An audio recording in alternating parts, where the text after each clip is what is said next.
you hit me right in the feels. Now, obviously, to make YouTube videos, it takes a lot of time. I know they say the Lord forgives all sins, even murder, that there's one sin so unforgivable that it sends the person straight to hell. It's React content. Well, art is not all fun and games. First, repeat after me. I have no talent.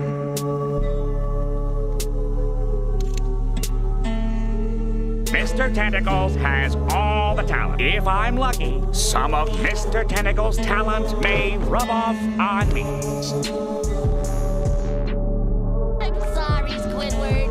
I came here to learn, and I arrogantly shun your lessons. I'll never be a great artist like you.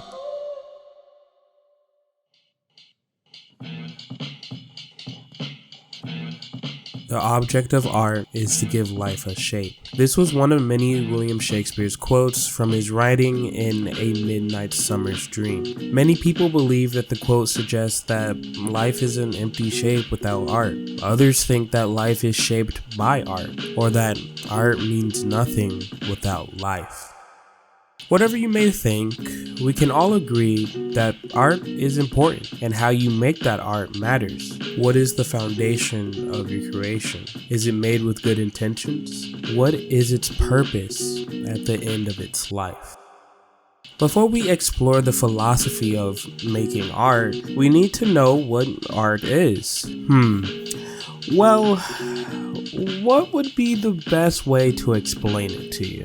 Either I could just give you the simple definition and move on, or I could explain what art is through a SpongeBob episode. I think you know what option I picked. Listen, I'm not ashamed anymore. I already have 7 videos about SpongeBob on this channel. One more can't hurt, right? Right, guys? I'm more than a SpongeBob channel, right? Dear God. We will be looking at episode 18, season 2, Artists Unknown. To truly grasp the idea of art, the word art will evolve into a different meaning later down the line in the video, but the only reason why I'm making this video is because of many reasons, and one of them has influenced me to talk about this very topic as we speak. I think you already heard of the video. It's called Plagiarism and You from H. Bomber Guy. He is one of my biggest inspirations so far in making video essays, so it's only right to credit the video down below, because many of my points will be and are similar to his while I make my own with new examples. With that, let's begin. The episode starts off with Squidward becoming a teacher for an art class, with SpongeBob somehow joining on the same day. You know, it just seems like these two can never get away from each other. It sure is nice driving my 2020 Chevy Silverado. Hi, Squidward. SpongeBob is ecstatic to be learning from Squidward, kinda just blindly following his every command, while Squidward makes art sound like a chore. Listen to how he sounds. Well, art is not all fun and games. It's a lot of hard work. Then, after making it sound like it's the worst thing ever to do, he degrades SpongeBob by making him say fucked up shit.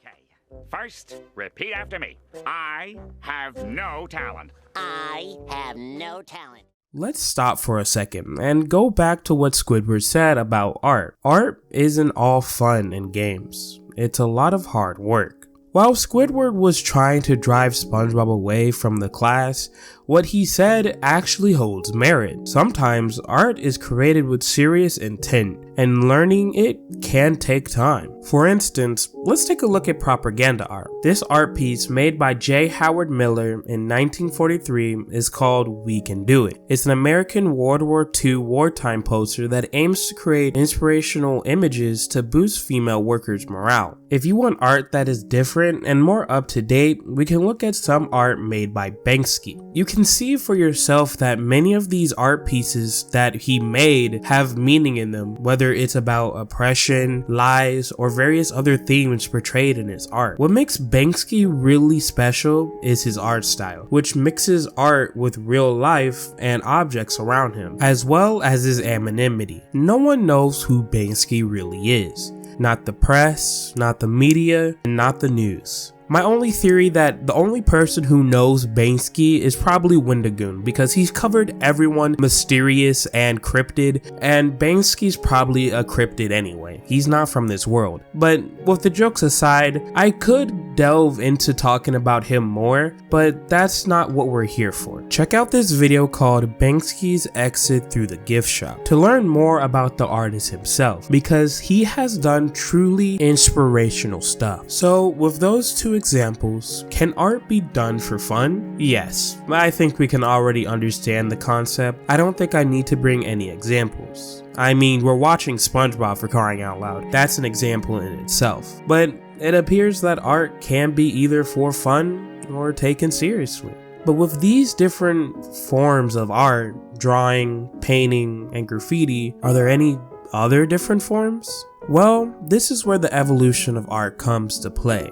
Or to be more concise, art has always been human emotions being shown through different forms of media. And well, writing is a form of art. Like in the beginning of the video, William Shakespeare's quote is a form of art. Another form of art is films. Anything acting or a play is art. Take for instance, No Country for Old Men. A grounded, realistic story of an assassin killing people because of chance. Or what about The Big Lebowski? A very funny comedy driven about a dude who just wants to chill out. And many other movies. These two art forms on their own are really beautiful. But what if you put these two together and add your own opinion in a mix? It's like the Powerpuff Girls. You essentially get the form of a video essay. It's basically an upgraded version of an essay where you type how you feel to actually creating a video about how you feel. But what I'm about to say might get me some heat. So before you comment, just let me get my point across. With all that being said, I think reaction videos are also art as well. I know, just give me a minute. I know talking about reaction videos in 2023 is a very hot topic and not in a good light to many people, but it's that very same content that we all gripe and moan about, that if you open your eyes just a little bit more, other big YouTubers and small YouTubers are doing a good job being a representation for reaction videos and actually making their own transform of content with adding their own criticism. To explain my point, let's go back to the SpongeBob episode. Squidward starts showing SpongeBob the basics of art by drawing a circle. And well, that shit doesn't even look good. On the other hand, SpongeBob's circle was made with the utmost care and perfection. Even his process is profound. I draw this head, then I erased some of the more detailed features. And 1, 2, 3. Squidward gets butthurt that his circle is better. He crumbles up the paper. But even if the paper is crumbled up, he's him. He has that dog in him. He makes it into art, origami art. Then Squidward rips it up, making it into pieces. But again, SpongeBob doesn't see this as a mess, but he sees the pieces to make a art piece. Okay, we're almost done. They start sculpting, and here is what we need to take in the most. Squidward starts first, and well, then comes SpongeBob. Bro doesn't hold back and becomes the modern day Michelangelo. This is it. This is what makes the difference between what's good content versus bad content. What? Wait, what do you mean you don't see it? It's right there, self-explanatory. Fine, I guess I'll talk about it in depth. Just a little recap, there are different forms of art. Video essays, reaction content, etc. And those art forms can either be made with serious intent or made for fun. But we're gonna add something new to the mix. They can be either made with bad or good quality. Let's start off with bad quality content. Squidward represents the type of people who create content without any quality. They are usually prideful, arrogant, or oblivious to how really bad the content they make. For example, let's take a look at reaction content in 2023. Typically, you would either see someone who records themselves or a streamer watching videos while staying in the corner of the screen saying nothing. If you're lucky enough and they do speak, it's only in short bursts. They don't add any transformative content to the video, essentially ripping off the hard work that the person put into while the parasite gains viewers. They could link the video down below and even tell others to watch it, but sometimes it's just not enough. In some cases, if the channel is bigger than the content they react to, it could take away from the main video and cause viewers to gravitate towards that reaction, because people love reactions. I've been mostly talking about reaction content, but there is more than just low quality content than just that. Enter the chat recap content. This is the lowest of the low. Well, we're not there yet, but low. These people only do one thing. They break down whatever they can get their hands on and regurgitate it out with no effort. Whether it's anime, manga, films, show, if you can enjoy it, you can recap it. Now, I'm not gonna sit here and tell you that there isn't really any good recapping content when there are plenty good of examples, like Big Will. He even gives information, opinion, and just overall a video essay recapping about films that he loved watching. Or if you want a guy that sounds drunk most of the time, oh wait, no, not drunk, high, then you should check out High Boy. He has really good recapping content, and most of it is all jokes and no stops. Literally all he does is make jokes. I think he's pretty funny, and I think you would probably like his content. And if you need one more example, Wendigoon is a really good recapping content creator. He mostly just goes over and summarize a lot of good stories, and most of them are just horror-wise. So you should go check them out. Like all three of these creators have really good high quality content compared to like what Squidward makes. Low quality content and just doing it just to get a bag or just to get views. Now, I've talked about reaction content, recap content, and everything else, but I haven't went over just the purest form of the laziest content quality, whatever you call it. This is actually the lowest of the low, and this is just called re-uploading. No matter what, no matter how much effort you put into it, no matter what you do, people just re-upload other people's videos, and that's it. That's how they get their content. And there is this one particular content creator that really just irks my nerves. I don't know how to explain it to you, but their name is Bonku. That's it. They have 5 million views, and all they do is repost video of different movies, films, whatever you name it, it's just re-uploaded. And the worst part is their description. To read the first part, it's, "Hey there, Bonku Movies here. We love entertaining people with the help of YouTube Shorts. It's our main priority when uploading videos on YouTube. We review various of movies by taking scenes from the movie, rewriting the dialogue, and narrating it to help our team narrators, and adding our own twist to every single video. There is no twist, there is no different narrative, there's nothing. All of it is the same. They just repost it with adding the plot, or they don't even talk in it. They just have this little anime character moving its head around, and it makes me disgusted because not only they have that, they have a list of how they go over making videos. I don't even believe they follow the list. Number 1, we choose a movie from our partner libraries of thousands of movies. What is a partner library? Where's the verification? How are they getting the rights to these movies? And who is letting this go through? Just re-uploading movies. But okay. Number 2, the team makes a script which explains the movie. We add our own twist. Now, what makes it really sketchy is the last part. We add our own twist. They don't do shit. They really don't.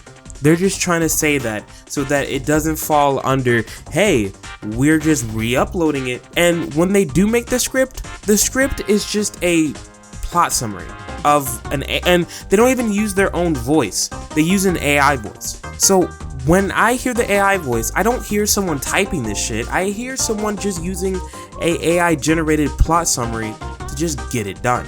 So 2 strikes already, and it doesn't even look so good so far. Number 3, the team then narrates the whole script. Who's the team? Where's the other people? I don't see any other names that is the team, and this is why I don't like it. I just don't. But last but not least, we review the videos to make sure it's suitable for YouTube and it complies with all YouTube policies. After that, the video is posted on the YouTube channel for you to watch.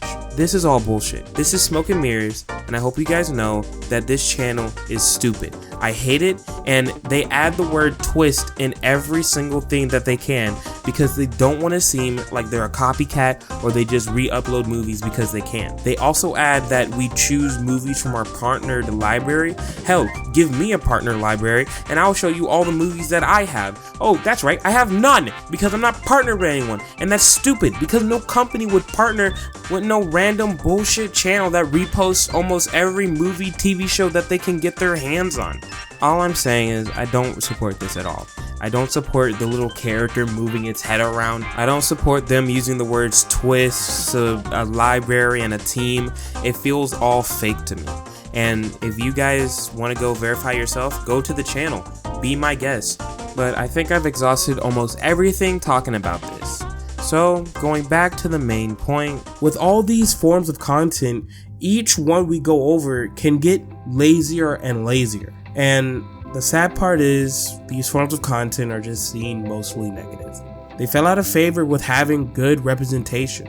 And I don't blame you if you can't think of anything positive when it comes to these form of content, especially re-uploading. But that's why I'm here to talk about it. There are good forms of reaction videos and even recap videos. It's all about one thing, adding your own opinion. Well, more than one thing, but you get what I mean. I think it's time to talk about what SpongeBob represents in good quality content. He embodies everything right about good content. The Ackman, Hugbees, Caticarus, Totally Pointless TV, John Wiffle, Sagan Hockeys, I'm sorry for saying it wrong, Metro Morphic, Power Pack, Nexpo, hell, even my inspiration, H Bomber Guy. They all have at some point either done some form of recapping or reacted to something that made it their own content. What makes them different from everyone else is that they add their own opinion, their own personality, their own voice. Not some AI generated garbage or some lazily pasted over video or just some plain dumb reaction of some face lighting up to show, oh hey, I'm watching something. And you might be surprised because you might not even think of it as reaction or recapping content because of how good it is. I know most of them do video essays, but I'm saying that they have done that form of content before. You can tell that they put effort, love, and hard work into what they make, into what they believe in, leading the charge into being the best type of